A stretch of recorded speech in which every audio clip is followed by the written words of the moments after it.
ఎన్నికల ఫలితాలు ఇలా పార్టీ సీట్లు ఓట్ల శాతం. పశ్చిమ బెంగాల్లో 293 సీట్లకు గాను బీజేపీ 206. ఇక్కడ కూడా బీజేపీ మతవాదాన్ని జల్లినా ఏ వాదాన్ని జల్లినా ఒక గ్రేట్ విక్టరీ అయితే సొంతం చేసుకున్నది. దాదాపు 46% ఓట్లను ఇక్కడ బీజేపీ ఒడిచిపట్టింది. టీఎంసీ పార్టీ 81 సీట్లు గెలిచింది, 41% ఓట్లను సాధించుకోగలిచింది. అంటే ఒక 5% ఓట్లతోటే ఇక్కడ బెంగాల్లో బీజేపీ పార్టీ మీద ఒక 5% ఓట్ల తేడాతోటే టీఎంసీ పార్టీ ఓడిపోయింది.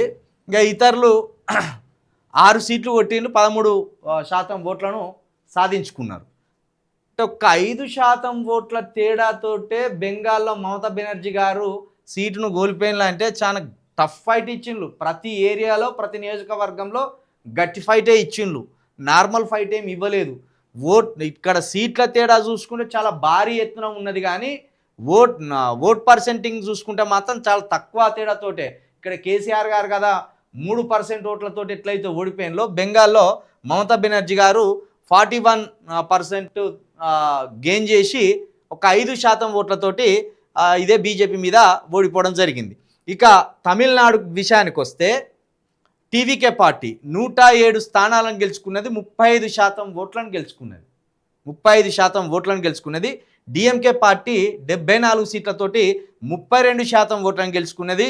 ఈ ఓట్ల శాతం పరంగా చూస్తే 3% ఓట్లతోటి డిఎంకే పార్టీ అధికారాన్ని కోల్పోయినట్టుగా కూడా ఇక్కడ మనకు కనిపిస్తున్నది.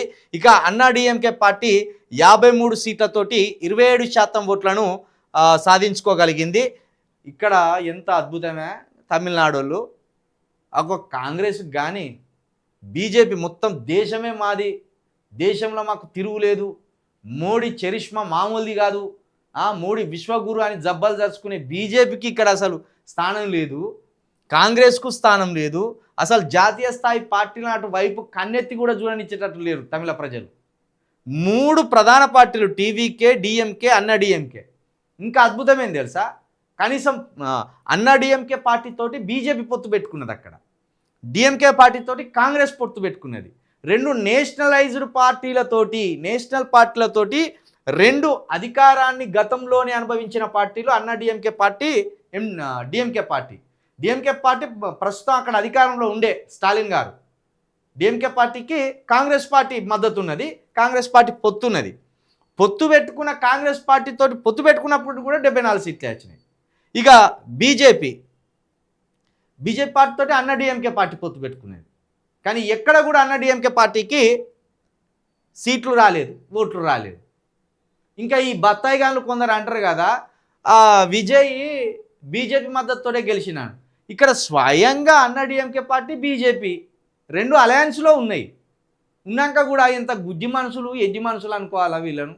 ఇంకా విజయ్ మీద ఏదో దుమ్మెత్తి పోసి విజయ్ని విమర్శల పాలు చేసి ఇప్పటికి కూడా అంటాను, ఇప్పటికీ బీజేపీ ప్రయోగించినోడే అంటాను. ఎట్లా మిమ్మల్ని అసలు అనేది సిగ్గుండాలే కదా. ఇక్కడ అన్నా డిఎంకే పార్టీతో ఆల్రెడీ బీజేపీ అలయన్స్లో ఉన్నది. 2 జాతీయ స్థాయి పార్టీలు, అక్కడున్న స్ట్రాంగ్ పార్టీలు, గత 50 సంవత్సరాలుగా అధికారాన్ని అనుభవిస్తున్న పార్టీలను కాదని విజయ్ కొత్తవాడొచ్చి ఇంత బంపర్ మెజార్టీతోటి అద్భుతమైన విజయం సాధించిందంటే దాన్ని పొగడాల్సింది పోయి, దాన్ని సెలబ్రేట్ చేసుకోవాల్సింది పోయి బీజేపీ మద్దతు ఇచ్చిందట. బీజేపీ మద్దతు తూకుంటా అది. ఇదొక అద్భుతమైన విజయం. కేరళ 140 స్థానాలకు యూడిఎఫ్ 102 స్థానాలు 43% ఓట్లను సాధించుకున్నది.